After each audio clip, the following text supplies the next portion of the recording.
Okay guys, so I finally got this in the mail today. I've been waiting for a while. This is the German GM15 gas mask from World War One. Technically speaking, this is the first true gas mask ever produced. Of course, there were a lot of other protective apparatuses before this, but this was the first one really made to protect against chemical warfare agents in the First World War. We have on top, this used to be a name tag, but it's degraded. You can see where it used to be, and the stuff that's left of it, the paper that's still there, is kind of degraded to the extent where you can't see anything. Then we have another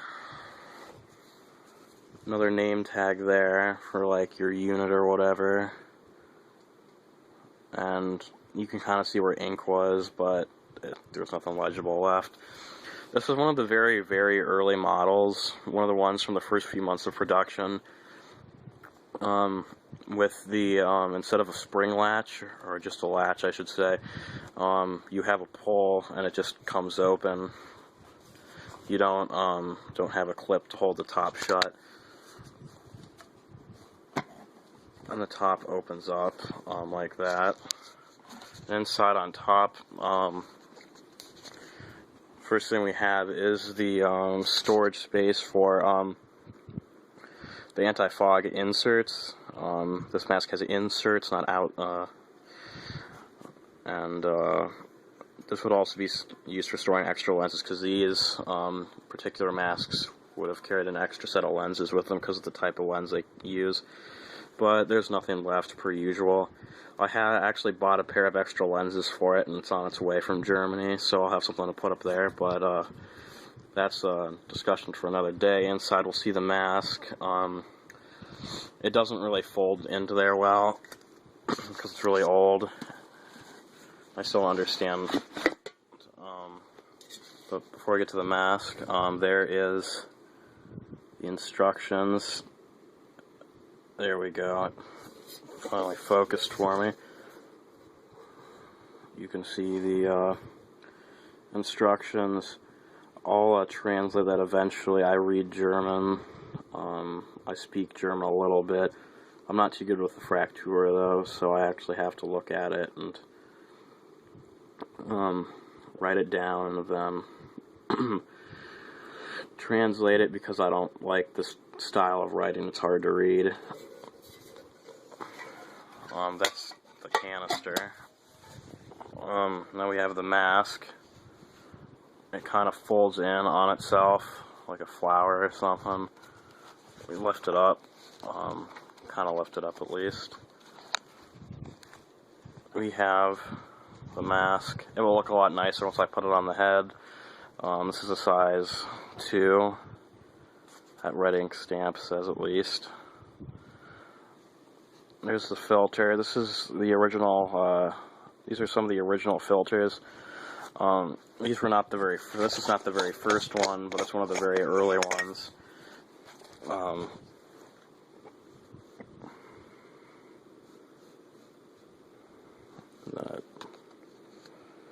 Let it focus, there we go. 25th of September 1915.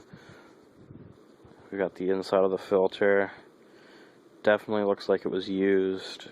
Well, it was used because it's got a soldier's name on the mask. I'll show you. A bunch of other stuff written on it, inspection stamps and whatnot. That might actually be another identification. Not sure. You can see where the paint's worn away. Then we have the mask.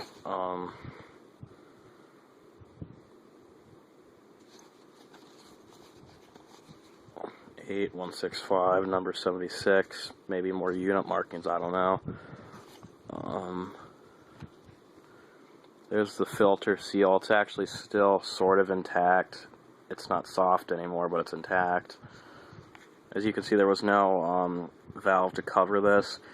That's basically because the filter acted as the inlet and the outlet valve. You sucked air through it, then you expelled air back out of it. And then we have, let me put the phone down for a minute. Okay, so now we have the straps and all that out. standard looking head harness. It basically stretches to fit. There is a little bit of springy stuff, but it's not very adjustable at all. And we have like this this neck thing to like wear it around your neck, and that's where the soldier's name is actually. Focus. There we go. You can see it a little bit. It actually looks better than it looked on my with normal eyeballs. It looks like Jakob or something like that. I can't make out either one of them. And then we've got this odd red thing, and it's tied. There's one end of it on each side of the neck strap, and I think it might be another way to like tie the mask down to your head. I think you're supposed to tie it around like the crown of your head or something, and then tie it to the other end of it. Not really sure what that's about. Maybe it's not that. I don't know what it is, but that's what it looks like to me. Let me go ahead and put this on the head for you guys. Okay, so there it is on the head. As you can see, it's pretty much mostly intact. The rubber is still supple. I'm not really sure what these are for. Like, even in like period pictures you see them. I don't really get it. This extra fabric on either side.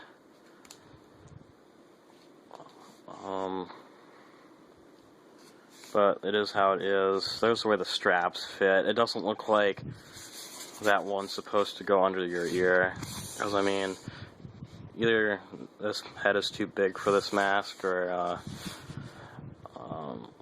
this is just how it was designed to be. It looks about right, to be honest. It looks like it's sealed all around. So, that's my video on this mask. If you can find one and you can afford it, it'd be a very cool mask to own because they're extraordinarily rare now. They're going to be a lot rarer in next coming years, like 20, 30 years from now. They'll be worth a whole lot of money. They're worth a lot of money now, but they'll be worth a small fortune eventually. So if you can find one, I'd definitely pick it up. That's about it. I'll be seeing you guys.